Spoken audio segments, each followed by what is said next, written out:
Selanjutnya adalah tentang penomoran, mulai dari nomor absen, nomor ujian, dan juga induk murid. Untuk melakukan hal ini, Anda bisa mengklik link ini untuk menampilkan form kelas. Anda bisa mengisikannya secara manual di sini untuk nomor absen, nomor ujian, dan ini untuk induk murid, induk tingkat pendidikan, atau Anda juga bisa melakukannya secara otomatis. Kali ini saya tutup, cancel, kemudian Anda tombol di sini, Anda klik penomoran untuk mengatur nomor absen, nomor ujian, dan juga nomor induk murid.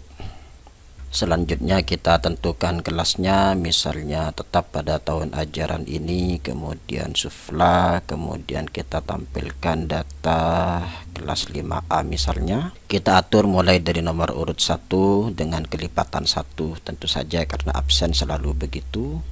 Kemudian klik di sini untuk menetapkan. Nomor absen sudah terisi secara otomatis, atau mungkin Anda perlu mengurutkan berdasarkan data tertentu. Kita scanning di sini seperti ini. Kita tetapkan lagi. Sudah dilakukan secara otomatis. Ini untuk nomor absen, dan nomor absen itu selalu unik dalam satu kelas sehingga Anda tidak bisa membuat nomor absen ganda. Misalnya saya klik di sini 6665. Ini absennya absen 2, misalnya saya ubah ke absen 1. Padahal absen 1 ini milik Samhadi. Ketika saya klik OK, di sini ada peringatan duplikat entry. Tidak diizinkan karena ada data ganda. Karena absen memang unik, dalam satu kelas tidak boleh ada nomor absen yang sama. Cancel. Selanjutnya kita beralih ke nomor ujian. Mungkin saya ambil data lain sebagai contoh, misalnya di sini kelas 5A, kelas 4, 5A, 5B, mungkin seperti ini. Untuk nomor ujian atau nomor IMDA biasanya dimulai dari angka tertentu, misalnya dari 101 dengan menggunakan kelipatan 5 seperti ini. Kita klik di sini tombol tetapkan. Sudah dibuat 101 langsung ke 106. Kalau saya hapus 0 lagi, saya tetapkan lagi. Kemudian misalnya Anda ingin menggunakan nomor ujian secara random, secara acak, Anda bisa menggunakan cara ini. Misalnya untuk 5B, kita mulai dari 102 juga dengan kelipatan 5. Kita tetapkan. Kemudian kita tetapkan lagi untuk 5B yang ini. Dari 03 juga dengan kelipatan 5 seperti ini. Sehingga ketika kita menampilkan data kelas sufla, kemudian kita urutkan nomor ujiannya, kita lihat datanya. Ini dia, sudah agak acak. Ini dari 5A, 102 nya 5B, kemudian 103 nya 5B yang ada dalam kurungnya ini.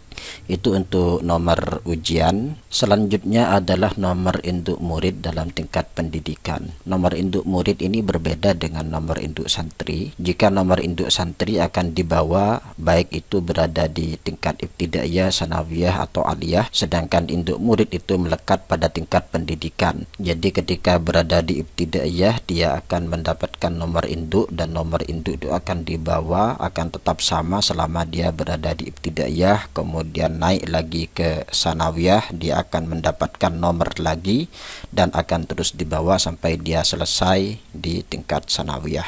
Jadi yang dimaksud dengan induk murid di sini adalah nomor induk tingkat pendidikan. Untuk melakukannya Anda bisa menginput secara manual. Klik di sini. Ini ada induk murid. Anda bisa mengisi data-datanya, misalnya saya buat ngarang saja seperti ini. Anda bisa menginputkan tanggal kapan dia masuk ke ibtidaiyah, karena ini tingkat ibtidaiyah atau sufla. Saya klik OK. Sekarang klik kanan, saya lakukan requery. Kita lihat mana itu datanya tadi. Ini dia atas nama Syarifuddin. Itu jika Anda ingin melakukannya secara manual.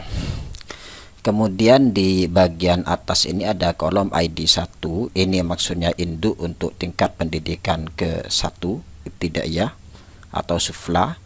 kemudian Anda klik di sini untuk menampilkan sanawiyah, kemudian klik di sini untuk menampilkan aliyah. Sekarang kita coba cara yang otomatis. Kali ini saya tentukan misalnya kelas 5B seperti ini. Anda klik tetapkan di sini, ada konfirmasi. ID madrasah tingkat sufla dilakukan secara otomatis dimulai dari 3760. Induk terbesar ditambah 1. Karena induk terakhir 3759. Coba kita cek. Saya cancel dulu, kita filter, kita urutkan misalnya dari yang terbesar. Ini induk terakhir 3759, otomatis induk baru yang ditambahkan adalah 3760. Coba kita kembali lagi, kita tampilkan 5B. Sekarang klik tetapkan. Induk terbesar ditambah 1, ID yang sudah terisi tidak akan ditindih. Oke. Sudah terisi data secara otomatis. Kemudian kita beralih ke 5A ini contohnya. Ini ada induk yang sudah terisi, coba saya isi lagi. Misalnya ini lik 1011 seperti ini. Coba saya klik kanan, requery, sudah tampil. Saya tetapkan induk terbesar tetap ditambah 1, yang sudah terisi tidak akan ditindih seperti ini. Ini tadi yang sudah terisi, induknya tidak ditindih, artinya tidak dibuat baru. Induk yang sudah ada tidak akan diganti dengan yang baru. Saya tutup.